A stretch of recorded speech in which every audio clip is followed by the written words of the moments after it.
NDA टूटेगी या महागठबंधन की तरफ नीतीश कुमार का जो रुख है वो मुड़ेगा? इलीगल है, उसमें क्राइम है। ये क्रिमिनल है इस तरह के बयान देने वाले।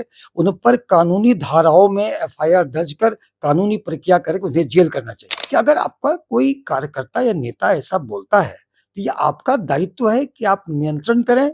देखिए, भाजपा को कोई सकारात्मक काम हो नहीं रहा है, नया काम विकास का कर नहीं रहे हैं। ओरमा ग्रुप, जो सोचता है वो करता है। आपके अपने सपनों का आशियाना।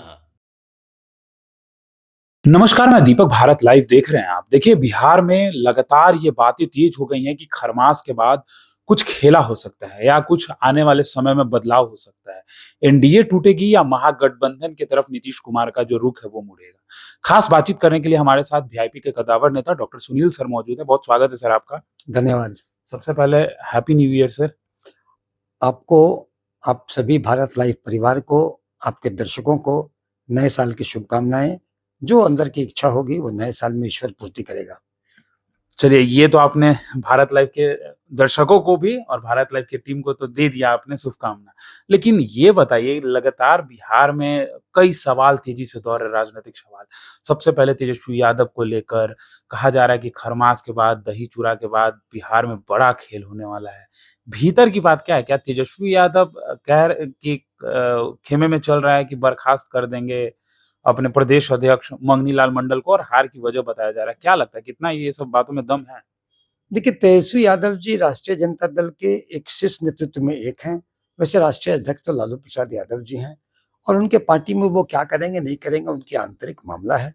लेकिन ऐसा कुछ तो अभी नहीं लगता है कि जिसमें कि वो करेंगे। निश्चित ही उनको अपने पार्टी के नेता, कार्यकर्ता, प्रत्याशी, जनता, सारे लोगों के साथ बैठ के ये हार का मंथन करना चाहिए कि कहाँ क्या चूक रही जो कि ये हार हुआ, और उसके बाद उचित कारणों पर जो चीजें आए उस पर वो एक्शन ले। केवल आएंगे और एक्शन ले लेंगे, इस तरह की बातें नहीं होगी। वो एक मैच्योर नेता हैं। उनको कंट्रोवर्सी में रखने की बात जो हमेशा रहती है, जो तेजस्वी सेंट्रिक मीडिया का जो न्यूज़ होता है, अब जैसे वो गॉगल्स प्राडा का पहने, इस पे भी भारतीय जनता लगातार पार्टी सवाल पूछे जा एक रहे हैं। ट्वीट है। अब ये कोई बात है? कौन क्या पहनता है? अगर आपको लगता है, कहा जा रहा है सर एक्सपेंसिव है। वही तो कह रहे हैं, अगर आपको लगता है एक्सपेंसिव है और उस अमुक व्यक्ति की औकात नहीं है, आय से ज़्यादा संपत्ति का मामला है, तो जो कानूनी प्रक्रिया है वो करें। और जहाँ तक विदेश घूमने गए, तो देखिए, आदमी का एक अपना जीवन होता है, फिर पारिवारिक जीवन होता है, फिर सामाजिक जीवन होता है, तब राजनीतिक जीवन होता है। तो अपना जीवन भी बहुत महत्वपूर्ण है। और छुट्टियाँ मनाने गए तो ये इसमें इसमें क्या बुराई है? हर व्यक्ति का अधिकार है और मनाना चाहिए। मैं तो पेशे से चिकित्सक हूँ। मैं तो ये कहता हूँ कि राजनीतिज्ञ लोगों का जो स्ट्रेसफुल लाइफ है, और खासकर चुनाव के समय में, निश्चित ही उनको कंपल्सरी छुट्टी मनानी चाहिए ताकि मेंटल हेल्थ भी रहे। तो ये एक अच्छी चीज़ है, और वो जो पहनते हैं, शौक करते हैं, तो अच्छी चीज़ है। शौक करने से अच्छे फेरोमोन्स, अच्छे हार्मोन्स निकलते हैं, जो शरीर और मन के लिए आदमी का अच्छा रहता है। इस पर टीका-टिप्पणी करना ये बताता है कि भाजपा वाले लोगों को मुद्दों का अकाल है, और ये अपनी पार्टी में क्या करेंगे, ये आकलन खरमास के बाद ये उनका विषय है। और जो भी करेंगे वो अच्छा करेंगे। मैच्योर राजनीतिज्ञ हैं, अच्छा करेंगे। अच्छा सर, एक और सवाल लगातार 2-3 दिनों से लगातार चल ही रहा था, देखा होगा आपने भी कि उत्तराखंड के एक मंत्री, महिला मंत्री, उनके पति का जो बयान था बिहार की महिलाओं और बेटियों और बहन को लेकर कि 20-25 हज़ार में महिलाएं मिल जाती हैं शादी को लेकर। तो क्या अगर ये विपक्ष बोलती तो सत्ता पक्ष इसको जाने देती? निश्चित ही उस भाजपा नेता का बयान निंदनीय है, बिलो स्टैंडर्ड है, एंटी महिला है, गैर कानूनी है, असंवैधानिक है, गैर वैधानिक है। कानूनी धाराओं में उन्हें बुक करके उन्हें दंडित करना चाहिए। सर, विपक्ष लगातार सवाल पूछ रही है कि इस तरीके की बहन-बेटी, यानी कि नीतीश कुमार की भी तो बहन-बेटी हैं, उनके परिवार के लोग और जो सत्ता पक्ष है वो क्यों चुप है? अब तो कार्यकारी अध्यक्ष जो है बीजेपी को बना दिया गया है। देखिए, हम कहते हैं ये बयान इलीगल है, उसमें क्राइम है, ये क्रिमिनल है इस तरह के बयान देने वाले। उन पर कानूनी धाराओं में एफआईआर दर्ज कर कानूनी प्रक्रिया करके उन्हें जेल करना चाहिए। और इसमें ना कोई पक्ष है, ना कोई विपक्ष है। ऐसे बात को बोले, जो आदमी कानून तोड़ेगा वो सजा का भागी होगा। और ऐसे आपत्तिजनक कानून बिहार के बारे में बोलना, चाहे किसी महिला के बारे में बोलना, ये गैर कानूनी है। कानून के विधि सम्मत धाराओं में उन्हें बुक कर उन्हें दंडित करना चाहिए, उन्हें जेल होना चाहिए। और ये चीजें ये चीज़ें कैसे, ये आपको एक भाजपा नेताओं से मैं कहूँगा कि अगर आपका कोई कार्यकर्ता या नेता ऐसा बोलता है, तो ये आपका दायित्व है कि आप नियंत्रण करें और इस बात का हो, आप पारदर्शिता के रूप में उस पर कार्रवाई करें, ताकि इस बात का हो कि ऐसे चीज़ों का पार्टी समर्थन नहीं करती है। ये तो अगर मौनम स्वीकृति लक्षणम, अगर भाजपा नेतृत्व मौन है, तो ये माना जाएगा कि उनके बयान से को स्वीकृति भाजपा नेतृत्व ने दे दिया है। सर एक और सवाल लगातार अब ये खबरें भी तेज हो गई हैं कि आभूषण महासंघ ने यानी कि आभूषण स्वर्ण महासंघ ने एक नोटिस जारी कर दी है कि कोई महिला घूंघट में हो, हिजाब में हो, कोई व्यक्ति हेलमेट में हो, तो अब सोना-चांदी आप नहीं खरीद सकते हैं।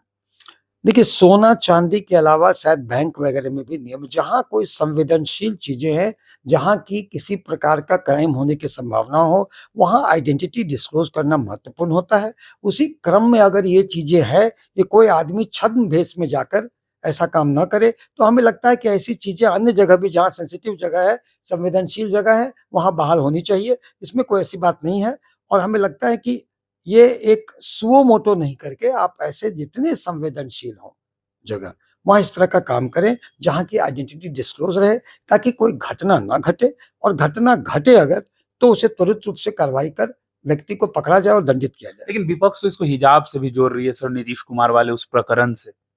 देखिए, हिजाब एक पर्टिकुलर कौम के लिए कहा जाता है, लेकिन अगर हिजाब के साथ किसी प्रकार का नकाब या पर्दा सारा ऐड होता है, तो पर्दा सिस्टम तो हिंदुओं में होता है। तो किसी प्रकार का ऐसे शब्दों का प्रयोग ना हो जो किसी कोई जाति सूचक हो या कोई धर्म सूचक हो। अगर सारे को आप अगर करते हैं, तो हमें लगता है कि ये ठीक है और सारे चीज़ों का देखना होगा कि किसी की भावनाओं आहत ना हो। सर एनडीए ने प्रेस कॉन्फ्रेंस बुलाकर जी राम जी को लेकर जो बिल पास हुई थी उसी के तहत ये प्रेस कॉन्फ्रेंस बुलाई गई थी। संजय सरावगी खुद मौजूद थे और तमाम बड़े नेता थे। उनका कहना है कि मनरेगा के तहत जब ये था या जवाहर योजना के तहत तो इसमें भ्रष्टाचार हो रहे थे। तो इसके वजह से अब जी राम जी कर दिया गया है और जिसको विपक्ष को देखिए तो राम के नाम से बहुत आपत्ति है।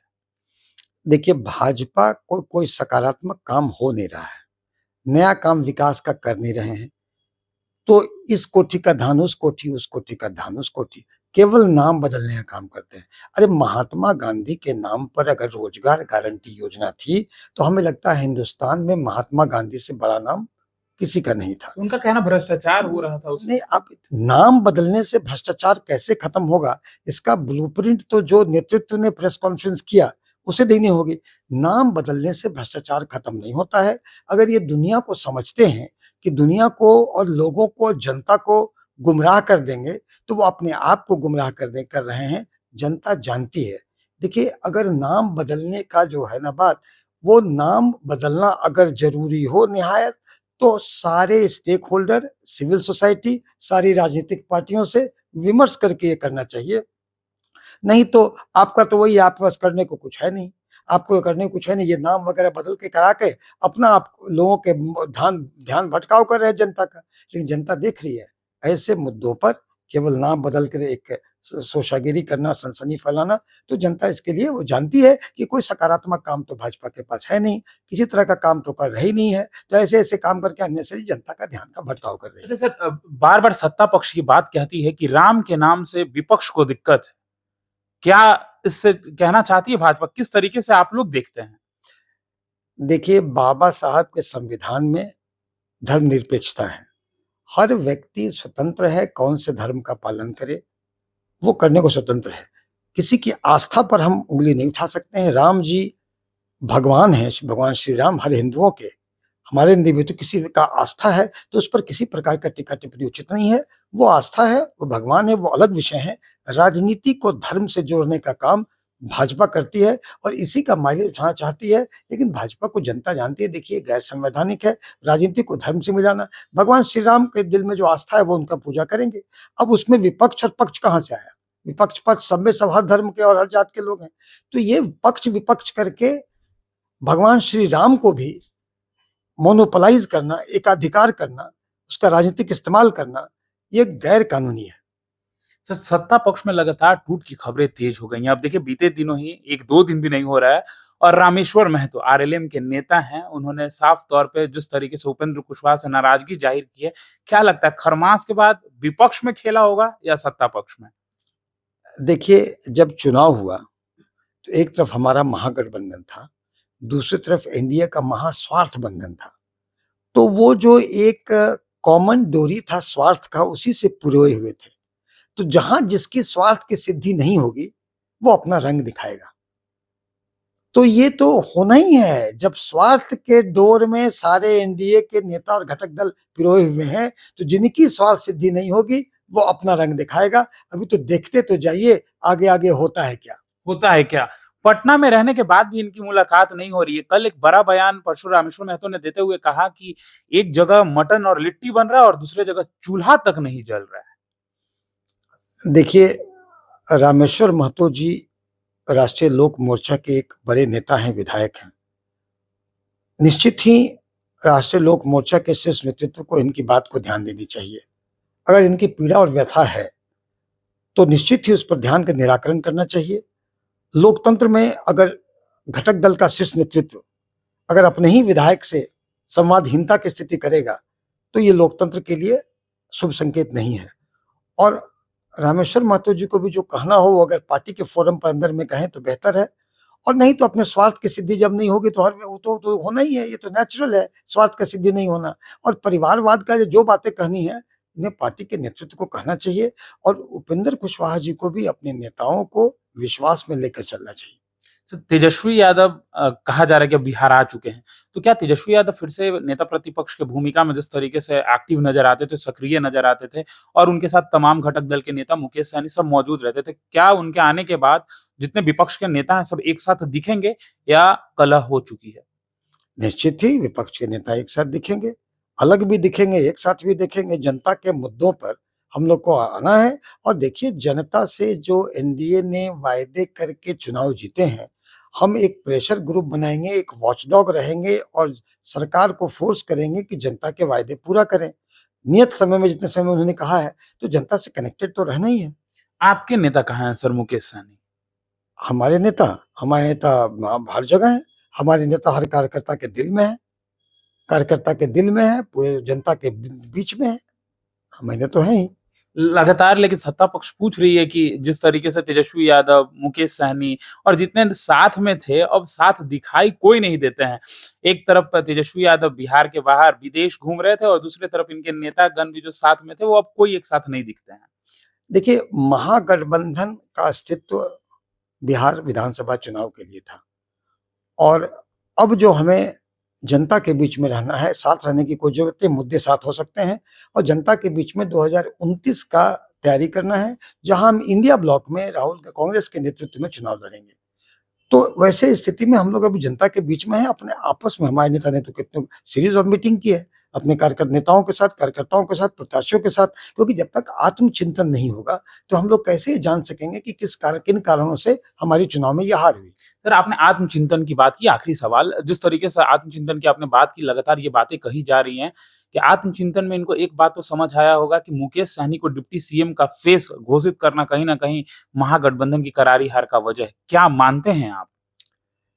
देखिए, पिछले बार 37% वोट था महागठबंधन को, और इस बार वोटों में उछाल आया है, नंबर में भी, परसेंटेज में भी। ये वोटों में उछाल कहाँ से आया है?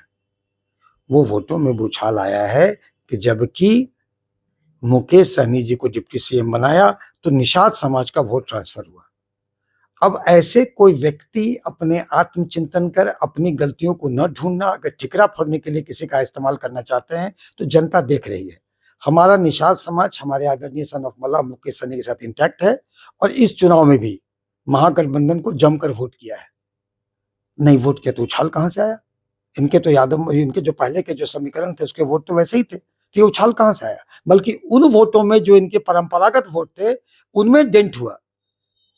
नाम नहीं लेना चाहता, परंपरागत वोटों में डेंट हुआ, और तब भी परसेंटेज में उछाल हुआ, नंबर में उछाल हुआ। वो हमारे निषाद समाज का वोट आदरणीय सन ऑफ मुल्लाह के कारण ट्रांसफर हुआ, इस कारण महागठबंधन को वोट आए वो। तो आने वाले समय में फिर से मतलब विपक्ष एकजुट होकर सरकार को आईना दिखाएगी यानी? नहीं, निश्चित ही देखिए, सरकार का नहीं, हम जनता से कमिटेड हैं। सरकार ने जनता से वायदे किए, अब वो वायदा पूरा करे, इसके लिए हमारा कर्तव्य है कि हम प्रेशर ग्रुप में करें, हम सड़क से सदन तक इस बात का संघर्ष करें कि जनता के किए गए वायदे पूरा हो, और बिहार विकास के रास्ते पर जाए। विकास के रास्ते पर जाए। देखिए, तो हमारे साथ खास बातचीत करने के लिए वीआईपी के नेता डॉक्टर सुनील कुमार सर मौजूद थे। साफ तौर पे इन्होंने कहा है कि जो जनता से सरकार ने वादा किया है, अगर वो पूरा नहीं करती है, तो सवाल तो हम पूछेंगे ही। फिलहाल इस खबर में इतना ही। बने रहिए भारत लाइव के साथ। धन्यवाद। आपके सपनों को हमने सजाया है, ई होम्स पैनोरमा को हमने बनाया है। ई होम्स मेरा एक सपना था जिस पे मैं पिछले 4 साल से काम कर रहा था। हमने जो बनाया है वो सबने है माना। ई होम्स पैनोरमा में हो आपका भी आशियाना। और फाइनली हमने 2021 में इस प्रोजेक्ट को लॉन्च किया। बहुत लोग अप्रिशिएट कर रहे हैं कि पूर्णिया जैसे शहर में, बिहार के, एक तो बिहार की बात करें उसमें भी पूर्णिया जैसे छोटे जगह में इस तरह का लाइफस्टाइल देना, ये सुन के हम लोगों को बहुत अच्छा लगता है। ई होम्स में हमने कुछ और भी किया है, जैसे हम जिस जगह में रह रहे हैं हमारे फैमिली सिक्योर हो, उनको सिक्योरिटी का ध्यान में रखा है।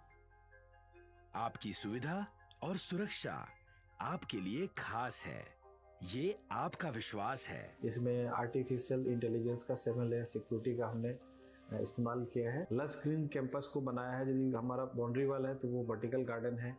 ये जितनी भी फैसिलिटी होता है एक इंटरनेशनल टाउनशिप में ई होम्स है, ये हम लोग विश्वास नहीं कर पा रहे हैं। जो भी हमारे मित्र, दोस्त या जो भी हमारे बाहर के बाहर आते हैं तो हम लोगों को बहुत अच्छा सुनने को मिलता है और बहुत अच्छा क्रेडिट मिल रहा है। वो सारा हमने सिर्फ एक बिल्डिंग नहीं बनाया, हमें एक बहुत अच्छा लाइफस्टाइल दिया ई होम्स में, और मेरा एक सपना था जिसको मैं आज फुलफिल होते हुए देख रहा हूँ।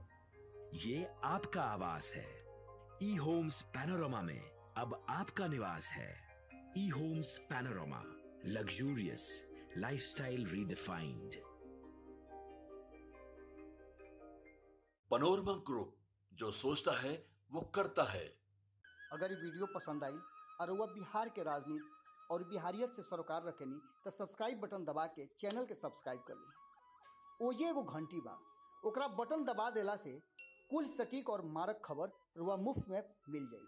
अगर रुआ पत्रकारिता के हमनी के नया प्रयोग में सहयोग कर चाहतानी तो ज्वाइन बटन दबा दी। पेटीएम नंबर नोट कर ली 9386816700।